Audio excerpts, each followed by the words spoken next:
नाराजगी नजर नहीं आ रही है और पुलिस बार-बार उनको मना कर रहा है कि सब यहाँ पर जो है पर सैकड़ों की संख्या में जाने और उसके बाद आपका पालन किया जा रहा है और उसके बाद सबसे बड़े पत्थर जो है इस वक्त फेंके जा रहे हैं।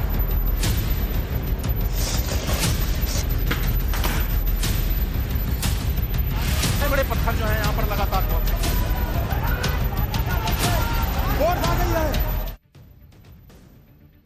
संभल के मामले में वैसा ही हो रहा है जैसा कुछ दिन पहले यूपी उपचुनाव में वोटिंग के दौरान हुआ। आधे अधूरे वीडियो शेयर किए जा रहे हैं, पूरा सच किसी को नहीं बताया जा रहा। जैसे अखिलेश यादव ने संभल हिंसा का एक वीडियो शेयर किया जिसमें पुलिस वाले भीड़ पर आंसू गैस के गोले दागते नजर आ रहे हैं। इस वीडियो के जरिए कहा गया कि पुलिस फायरिंग कर रही है, लेकिन सच क्या है यह यूपी पुलिस के वीडियो ने बता दिया। यूपी पुलिस ने संभल हिंसा में शामिल नकाबपोशों के पथराव का पूरा वीडियो जारी कर दिया। खुद टाइम्स नाउ नवभारत की टीम ने भी संभल में भड़की हिंसा के दौरान एक एक तस्वीर को कैमरे में रिकॉर्ड किया, जान पर खेलकर। तस्वीरों में साफ नजर आ रहा है कि किस तरह भीड़ ने पुलिस पर पथराव किया। पुलिस पर हुए पथराव की इस तस्वीर को आप देखिए, किस तरह गली में मौजूद भीड़ पुलिस पर पत्थर बरसा रही है। पुलिस पर भीड़ ने इतना जबरदस्त पथराव किया कि एक बार के लिए पुलिस वालों की जान पर बनाई। वो गली में खड़ी अपनी गाड़ियों को वापस लौटाने की कोशिश करते नजर आए। इस हड़बड़ाहट में एक पुलिस की दो गाड़ियों की टक्कर हो गई। बॉस, आप सोचिए, इतना इन लोगों ने पत्थर चला दिया और पुलिस वाला किसी का बाप नहीं है, भाई नहीं है, वो मर जाए। पुलिस को बंदूक किस लिए दी गई है, बाकी चीजें किस लिए दी गई हैं कि वो वहां जाए और पत्थर खाए और आरती उतारे। अब इस तस्वीर को देखिए, इसमें पत्थरबाज चेहरों को छुपाए हुए नजर आ रहे हैं। अगर इतनी ईमानदारी थी तो चेहरा काहे छुपाए? अगर इतना गुस्सा आ गया कि सर्वे कैसे हो जाएगा कोर्ट के आदेश पे, तो चेहरा ना दिखाते। नकाबपोशों की भीड़ में शामिल कुछ पत्थरबाज तो वीडियो बनाने वाले को इशारे से देख लेने की धमकी भी देते दिख रहे हैं कि देखो काट देंगे, ये देखिए। और इस भीड़ के साथ हमारे देश के नेता खड़े हो रहे हैं। काफी देर तक संभल में जामा मस्जिद के आसपास की गलियों में इकट्ठा हुई भीड़ पुलिस पर पथराव करती रही। उन्हें भी मालूम था कि पुलिस कार्रवाई करेगी, इसलिए किसी ने चेहरे पर मास्क लगाया था, किसी ने रुमाल, दूसरे कपड़े से अपने चेहरे को ढका हुआ था। भीड़ के पथराव में कई पुलिस वाले कई गंभीर रूप से घायल हुए, जिन्हें इलाज के लिए अस्पताल में भर्ती कराया गया। आरोप है कि संभल में भीड़ को कुछ नेताओं ने हिंसा के लिए उकसाया, इसलिए ड्यूटी पर तैनात संभल के एसपी लगातार भीड़ को समझाने की भी कोशिश करते रहे। आप सुनिए पुलिस कैसे भीड़ को समझा रही थी। नेताओं के चक्कर में अपना भविष्य बर्बाद मत करिए, मैं बता रहा हूं आप सबको। आप सभी लोगों की वीडियोग्राफी कराई जा रही है, आपके खिलाफ कठोर से कठोर कार्रवाई की जाएगी। पुलिस समझा रही है कि नेताओं के चक्कर में मत फंसो, ये सब काम मत करो। उसके बावजूद इकोसिस्टम पुलिस को ही गाली दे रहा है। नेता आज भी भड़का रहे हैं। संभल का और सच आपको आगे बताऊंगा, लेकिन पहले देखिए कि कैसे इकोसिस्टम एक्टिव हो गया। समाजवादी पार्टी के अध्यक्ष अखिलेश यादव ने आरोप लगा दिया कि यूपी उपचुनाव में धांधली न पकड़ी जाए, इसलिए संभल में हिंसा भड़काई गई। राहुल गांधी बोले यह हिंदू और मुसलमानों को लड़ाने की साजिश है, सरकार ने जानबूझकर माहौल खराब किया। असदुद्दीन ओवैसी ने कहा कि मस्जिद कमेटी को दोबारा सर्वे की जानकारी नहीं दी गई, बेकसूर नौजवानों का मर्डर किया गया। उधर अखिलेश यादव इस मामले में अपनी पार्टी के सांसद पर केस दर्ज होने से नाराज हैं और कहा जा रहा है कि बीजेपी ने किया। क्या बीजेपी जाके पत्थर देके आई थी? बीजेपी जाके वहां पे ये मुंह पे कपड़ा रखने के लिए देके आई थी कि बेटा तुम जब है ना वहां पे पत्थर चलाओगे तो एक काम करना, मुंह ढक लेना ताकि तुम्हारा चेहरा ना दिखे। और ये पत्थर जो सड़क पर पड़े हैं, ये बीजेपी वहां ट्रॉली से भिजवाई थी क्या? बीजेपी जो है वो वहां पर बोल के आई थी कि हम आएंगे, वहां पे आएगी टीम सर्वे के लिए, कोर्ट के ऑर्डर के बाद तुम मार देना। ये लोग बीजेपी के वोटर हैं क्या? लगातार हुई हिंसा को लेकर पुलिस के खिलाफ मर्डर का केस दर्ज करने की मांग उठा रहे हैं अखिलेश यादव। सुनिए एक बार उनको।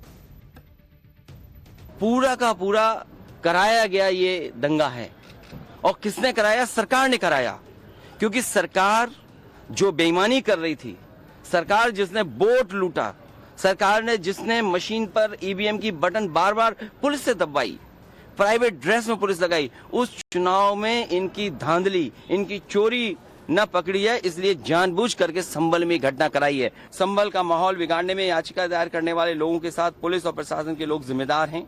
इनको निलंबित किया जाना चाहिए और हत्या का मुकदमा चलाया जाना चाहिए। इन लोगों के लिए पत्थर चलाने वाली भीड़ कभी जिम्मेदार नहीं हो सकती। शोभा यात्रा पर पत्थर चले तो हिंदू जिम्मेदार। ऐसा लगता है हिंदू जाके कहता कि भाई सुनना, ये ले पत्थर मैं लेके आया हूं, तू मार दे मेरे को। अब पुलिस जिम्मेदार है। कहीं एलियन वेलियन घूम रहे होंगे तो एलियन जिम्मेदार हो जाएगा, लेकिन ये भीड़ जिम्मेदार नहीं हो सकती। इनका वोट बैंक बर्बाद हो जाएगा बॉस। अच्छा, उस पूरे विवाद पर राहुल गांधी सामने तो नहीं आए, लेकिन उन्होंने एक लंबा चौड़ा ट्वीट दाग दिया। राहुल गांधी ने अपने ट्वीट में लिखा कि संभल के मामले में राज्य सरकार का पक्षपात और जल्दबाजी भरा रवैया बेहद दुर्भाग्यपूर्ण है। प्रशासन द्वारा बिना सभी पक्षों को सुने और असंवेदनशीलता से की गई कार्रवाई ने माहौल और बिगाड़ दिया और कई लोगों की मृत्यु का कारण बना, जिसकी सीधी जिम्मेदारी भाजपा सरकार की। भाजपा का सत्ता का उपयोग हिंदू मुसलमान समाजों के बीच दरार और भेदभाव पैदा करने के लिए करना न प्रदेश के हित में है न देश के। मैं सुप्रीम कोर्ट से इस मामले में जल्द से जल्द हस्तक्षेप कर न्याय करने का अनुरोध करता हूं। राहुल गांधी ने इस ट्वीट में यह नहीं बताया कि अगर कोर्ट के आदेश के बाद सर्वे हो रहा है, पुलिस सर्वे टीम को लेकर जा रही है और सामने से पत्थर चल रहा है, तो पुलिस को क्या करना चाहिए? क्या करना चाहिए था बॉस? आरती उतारते, माला पहनाते, वापस लौट जाते, फिर अगले बार जाते, फिर मार खा के आते, अपना माथा फोड़ो। क्या करती पुलिस बॉस? राहुल गांधी जी बताइए ना आप। मुस्लिम वोटों के चक्कर में ओवैसी को भी लगा कि वो कहीं पीछे ना छूट जाए, इसलिए ओवैसी ने सर्वे पर कोर्ट के फैसले पर ही सवाल उठा दिए। भीड़ पर पुलिस की कार्रवाई को मर्डर बता दिया। कांग्रेस सांसद इमरान मसूद ने इस मामले में सुप्रीम कोर्ट के से दखल देने की मांग कर दी। सुनिए इन लोगों को। वहां पर कोर्ट की तरफ से बगैर मस्जिद के जिम्मेदारों को कमेटी को सुने उन्होंने एक एक्स पार्टी ऑर्डर पास कर दिया, वो गलत है। दूसरा यह है कि एक बार तो आपने गलत ऑर्डर दिया, सर्वे हो गया, दूसरा सर्वे जब किया आपने किसी को इत्तला नहीं दी। तीसरी बात यह है कि पुलिस का ये काम था कि मस्जिद कमेटी को कॉन्फिडेंस में लेते या वहां की पीस कमेटी को। चौथी बात यह है कि जो सर्वे करने लोग आ रहे हैं वो प्रोवोकेटिव स्लोगन्स लगा कर आ रहे हैं, वो वीडियो उसका है, पब्लिक डोमेन में है। और उसके बाद जो वहां पर वायलेंस हुआ जिसमें 3 मुसलमानों को गोली लगी, उनकी मौत हुई, हम इसका कंडेम करते हैं। ये फायरिंग नहीं बल्कि मर्डर है। देखिए, कोर्ट का आदेश था, पालन हो रहा था, पहले भी हुआ था, उसमें कुछ नहीं हुआ। लेकिन कोर्ट के आदेश के बाद दूसरे असामाजिक तत्व जाकर के गाली देंगे और नारे लगाएंगे और उकसाने का काम करेंगे। खुले वीडियो हैं इनके, ये सीधे सीधे प्रायोजित दंगे हैं। इनका एजेंडा है 1991 के वर्शिप एक्ट को पूरी तरह से दरकिनार कर दिया। इसका सुप्रीम कोर्ट को स्वतः संज्ञान लेना चाहिए। ये देश के अंदर मतलब मुझे बहुत खराब हालात दिखाई दे रहे हैं कि देश को कहां लेकर के जाना चाहते हैं। ये नफरतों के नाम पर कहां लेकर के जाएंगे? मैं कभी कभी सोचता हूं कि क्या ही पॉलिटिक्स है इन लोगों की। एक लफ्ज इन लोगों से नहीं निकल रहा कि इन लोगों ने पत्थर क्यों चलाया। एक लफ्ज नहीं निकल रहा इन लोगों से। पत्थरबाजों की गलती ढेले भर की नहीं है इनके लिए।